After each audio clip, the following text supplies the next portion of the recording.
Quem disse que ter frequência na aula garante que o aluno está aprendendo na aula? Se você tivesse ainda a cobrança da nota, que não existe. Não tem. Então, assim, tá indo bem? Muito bem. Você é um aluno que é especial, você vai passar numa faculdade boa? Eu estou te dando a bolsa agora. Então, passou o licenciamento ambiental novo, as ONGs estão procurando novos meios para brecar o funcionamento das obras. Eu avisei para os embaixadores, eu vou expulsar suas ONGs do Brasil. ONG gringa que financia, por exemplo, supostas tribos indígenas que para a construção de uma ferrovia, eu vou botar a ONG para fora. Por quê? Por que diabos a Noruega tem uma ONG que financia o funcionamento de uma tribo política que quer parar obras na região amazônica? Estou falando de um caso. Se for pegar toda a região, são inúmeros casos desses. Totalmente contra. Qualquer uma. Todas. Inclusive social. E aí eu vou falar qual é a solução que eu dou, que eu acho que é do cacete. Vou fazer bem rápido essa aqui, já que já tenho que ir para a próxima série. Imagina o seguinte. Você tem uma escola pública. Você tem os rapazes e as moças mais talentosos na escola pública. Se eu detectar na escola pública, eu for fazer provões anuais em todos os anos, anuais todos os anos é repetitivo, mas fazer provões anuais, eu vou separar quem são os melhores alunos e que estão tendo o melhor desempenho escolar, eu já vou dar uma bolsa de estudos para essa criança nas melhores escolas dos municípios dos estados dela. Então, se tem um menino no interior do Maranhão que está tendo um desempenho mais alto, passou no provão, eu vou te matricular na melhor escola da tua região e ainda vou dar uma bolsa em dinheiro para a sua família, para que você vá arrumado para a escola, vá com dignidade. Eu dou um prêmio para a sua família. E aí esse aluno vai concorrer em igualdade de condições. Então todo ano vamos ter os provões. Então antes de eu mandar uma cota pro cara, que o cara basicamente teve um ensino horroroso o tempo todo, aí, não, você é um quilombola, toma aí uma cota. Eu acho isso absurdo. Não, vamos treinar você, vamos te capacitar, você vai concorrer em igualdade de condição, você vai estudar numa escola particular e eu vou te pagar. Sabe qual é a melhor coisa? É mais barato eu fazer isso do que eu entregar pé de meia, que é esse programa horrível e que o aluno recebe uma grana só para ter frequência na aula. Quem disse que ter frequência na aula garante que o aluno está aprendendo na aula? Se você tivesse ainda a cobrança da nota, que não existe. Não tem. Então, assim, tá indo bem? Muito bem. Você é um aluno que é especial, você vai passar numa faculdade boa? Eu estou te dando a bolsa agora. Então, eu estou preparando o cara já na base. Então, se essa criança é uma criança negra do interior do Maranhão, cara, tá estudando, tá indo bem? Passou no provão, as aulas estão boas, tá bem disciplinado, toma uma bolsa na melhor escola. Desde cedo você vai mudar a sua perspectiva, a sua visão de mundo, você vai ver que você tem outros horizontes, e você vai estudar, e o Estado está investindo em você. A melhor forma de resolver as cotas é fazer o investimento na base. E coloca todo mundo na mesma prateleira. Exato. Vai tirar as notas boas, vai passar no vestibular, pronto, com o mérito dele. Se não passou, paciência, aí ele não teve capacidade, porque o Estado investiu nele.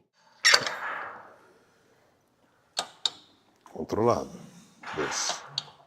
Você sabe qual o perfil do jovem que entra pro crime? Se você pensa assim, se você fosse detectar,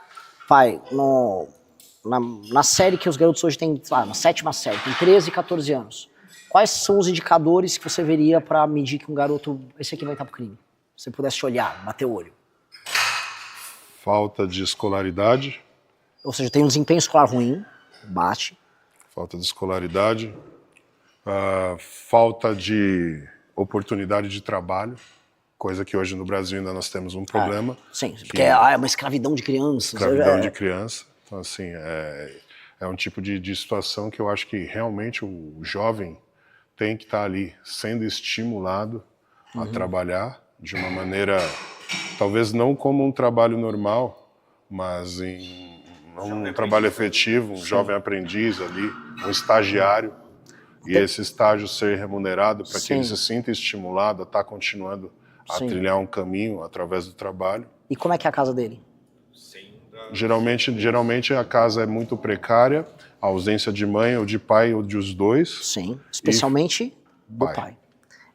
Mãe solteira. Tem um estudo da GV, 80% dos meninos que vão parar na FEBEM não tem a figura paterna. E quando tem a figura materna, a correlação é bem menor. Ou seja, falta de pai, falta de autoridade masculina que gera autodisciplina, que é aquilo que a gente estava falando no começo.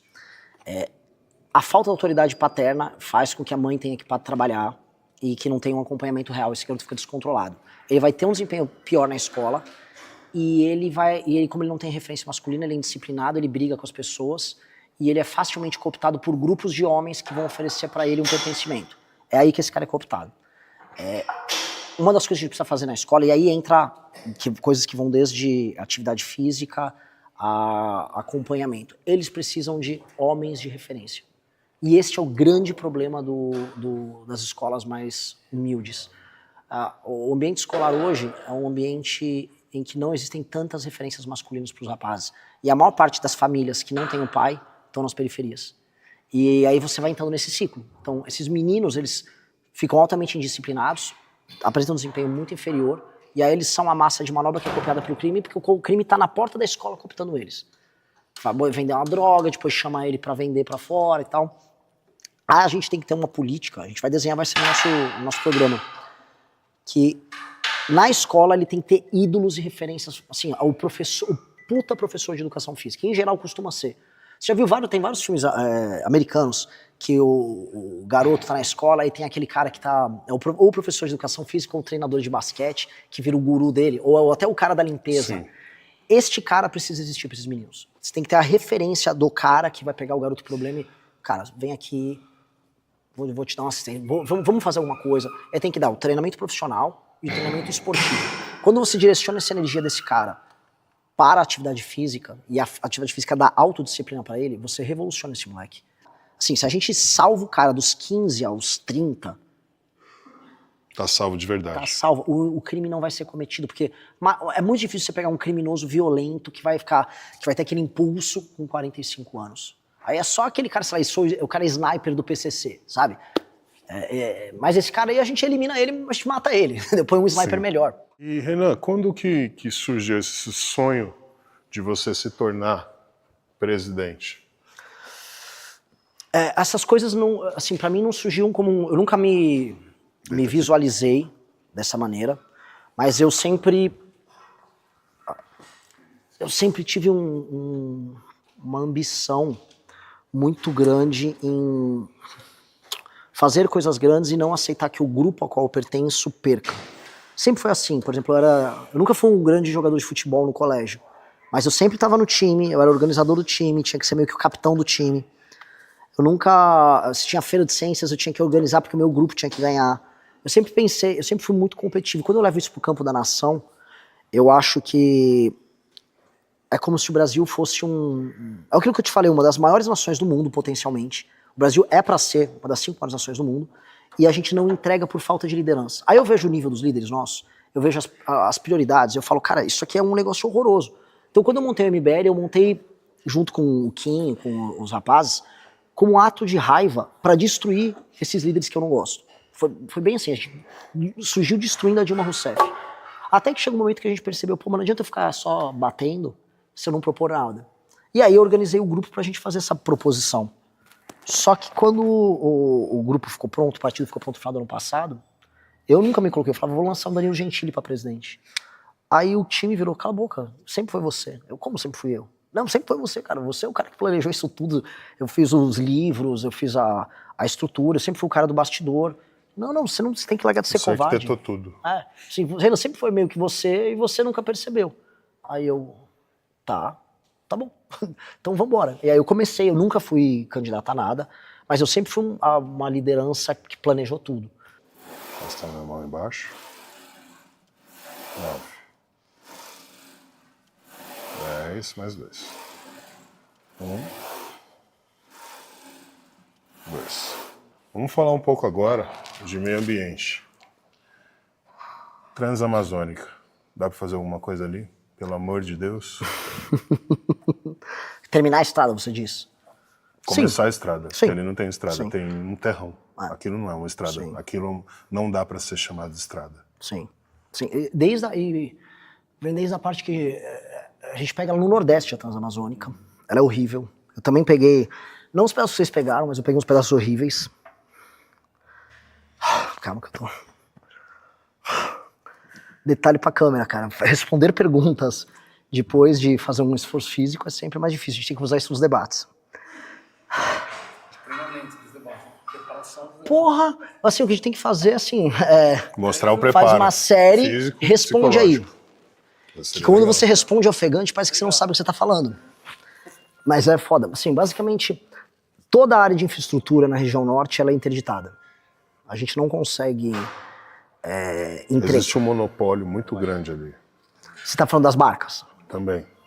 Eu já gravei sobre isso, das barcas. Você tem uma indústria Você tem uma indústria de barqueiros ligados à Zona Franca de Manaus, que querem que todo o transporte dos produtos e de pessoas seja fluvial. E, cara, dá pra ter estrada, dá pra criar pequenas cidades entrepostos ali no meio, ferrovia pra caralho.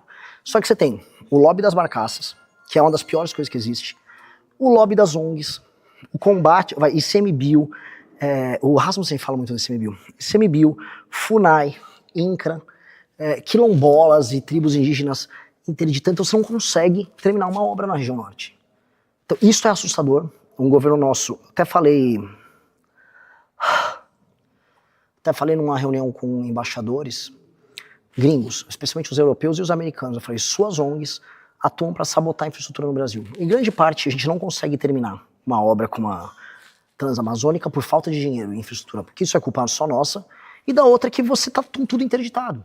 Então, passou o licenciamento ambiental novo, as ONGs estão procurando novos meios para brecar o funcionamento das obras. Eu avisei para os embaixadores, eu vou expulsar suas ONGs do Brasil. ONG gringa que financia, por exemplo, supostas tribos indígenas que para a construção de uma ferrovia, eu vou botar ONG para fora. Mas os tratados internacionais, eu vou botar ONG para fora, cara.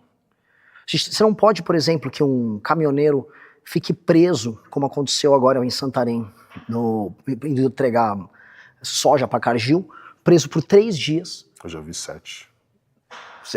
Do Cargill foi inclusive uns 7, 8 dias. Sem conseguir ir no banheiro, sem conseguir beber água. Não tem nada. Porque uma tribo indígena, não sei se você sabe esse caso, a tribo indígena desapareceu no século XVIII, reapareceu nos anos 90 porque um antropólogo disse que era a mesma tribo.